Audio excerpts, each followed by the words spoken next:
wise people get back up after they fall. Hello, everyone. Welcome to the Anchor Olds platform. I'm your servant in Christ, Sister Latoya, and I'm super duper later that you have decided to embark on this journey. Come to day 24. Before we get started, let's enter our heart in prayer. Self be crucified, Holy Spirit be magnified. Lord, I pray for the spirit of wisdom and revelation, knowledge of you in Jesus' name. I pray. Are you ready? Let's go. Proverbs 24. Be not thou envious against evil men, neither desire to be with them. For their heart studieth destruction, and their lips talk of mischief.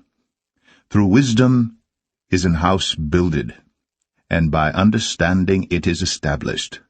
And by knowledge shall the chambers be filled with all precious and pleasant riches. A wise man is strong, yea, a man of knowledge increaseth strength. For by wise counsel thou shalt make thy war, and in multitude of counselors there is safety. Wisdom is too high for a fool. He openeth not his mouth in the gate. He that deviseth to do evil shall be called a mischievous person. The thought of foolishness is sin, and the scorner is an abomination to men. If thou faint in the day of adversity, thy strength is small. If thou forbear to deliver them that are drawn unto death, and those that are ready to be slain, if thou sayest, Behold, we knew it not, doth not he that pondereth the heart consider it, and he that keepeth thy soul, doth not he know it? And shall not he render to every man according to his works? My son, eat thou honey, because it is good, and the honeycomb, which is sweet to thy taste. So shall the knowledge of wisdom be unto thy soul. When thou hast found it, then there shall be a reward, and thy expectation shall not be cut off. Lay not wait, O wicked man, against the dwelling of the righteous. Spoil not his resting place. For a just man falleth 7 times and riseth up again, but the wicked shall fall into mischief. Rejoice not when thine enemy falleth, and let not thine heart be glad when he stumbleth, lest the Lord see it, and it displease him, and he turn away his wrath from him.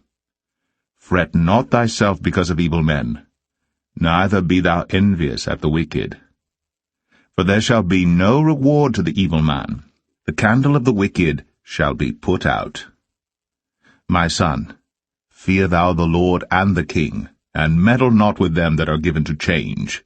For their calamity shall rise suddenly, and who knoweth the ruin of them both? Things also belong to the wise. It is not good to have respect of persons in judgment. He that saith unto the wicked, Thou art righteous, him shall the people curse, nations shall abhor him. But to them that rebuke him shall be delight, and a good blessing shall come upon them. Every man shall kiss his lips that giveth a right answer. Prepare thy work without, and make it fit for thyself in the field, and afterwards build thine house. Be not a witness against thy neighbor without cause, and deceive not with thy lips. Say not, I will do so to him as he hath done to me.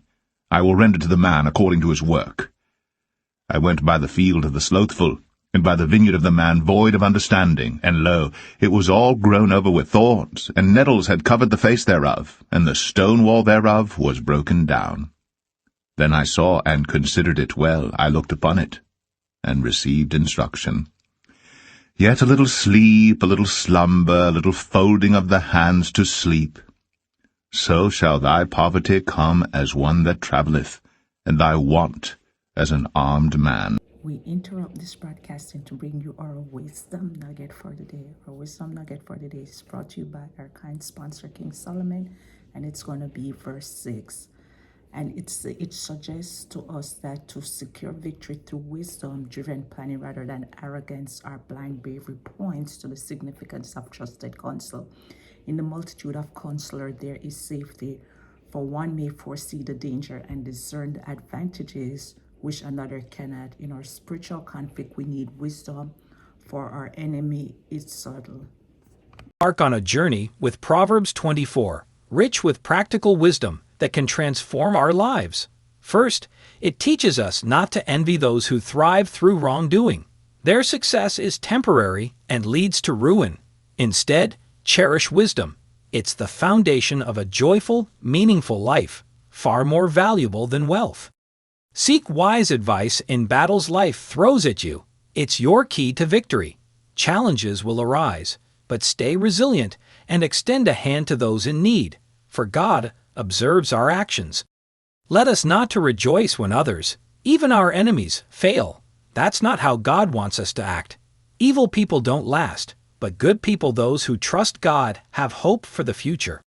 Let us remember, the righteous may fall 7 times, but they will rise again. Proverbs 24:16.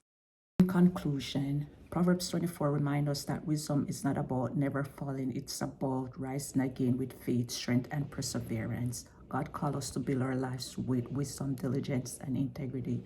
May we become people who refuse to quit even in difficult seasons, trusting God to strengthen and guide us daily. Remember, falling does not define you, but refusing to rise does. And if this message encouraged you, don't forget to like, share, subscribe, and comment, and join the Proverbs Challenge. Comment below, Lord, strengthen me with wisdom, and see you tomorrow for day 25.